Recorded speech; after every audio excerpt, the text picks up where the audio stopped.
Армысыздар, құрметті кітап сүйер қауым. Балалар арасында кітап оқу мәдениетін қалыптастыру мен кітап оқуға деген қызығушылығын арттыру мақсатында мемлекет басшысы Қасым-Жомарт Тоқаев 2021 жылды балалардың кітап оқуын қолдау жылы десе, 2022 жылды балалар жылы деп жариялады.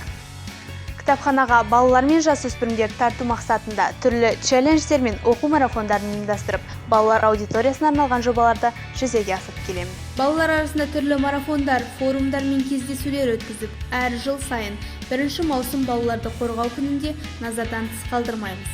Бар мейірім балаларға атты мерекелік ойын-сауықтық іс-шаралар өткізіп, түрлі бағдарламалар ойлап тауып, балақайлардың көңіл күйін көтереміз. Кітапхана шаңырағында мектеп, балабақша, балалар үйінің тәрбиеленушілеріне арнайы экскурсия ұйымдастырып, оларды кітапхана өмірімен, жаңа кітаптармен таныстырып, кітап оқуға деген қызығушылығын арттыруда сүбелі жұмыстар атқарып келеміз.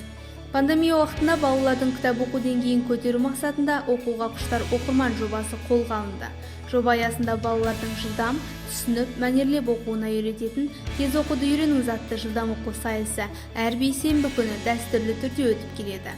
Жылдам оқу сайысы былтырғы жылы 186 рет өтіп, 2000-нан аса оқушы қатысқан болады. Биылғы жылы бұл сайысқа қызығушылық танытып, өтінім білдіргендер саны 2 есеге көбейіп келеді. Сайыста жеңіске жеткендер республикалық жылдам оқу сайысына жолдама алып, дипломдармен марапатталады. Бүгінгі күнде жылдам оқу сайысы еліміздің 15 облысымен өтіп, өзге облыстардың да қызығушылығын тудыруда.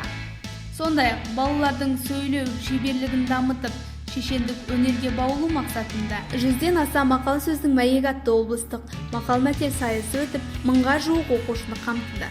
Облыстық білім басқармасымен тығыз жұмыс жасалып, тез оқуды үйреніңіз және мақал сөздің мәйегі байқауларының нәтижесінде оқушылардың кітап оқу деңгейі артып, жыл соңында облыс мектептері кітапханамызға өздерінің алғыс хаттарын жолдады. Өскелең ұрпақтың кітапқа бет бұруына септігімді тигізу мен үшін зор мәртебе.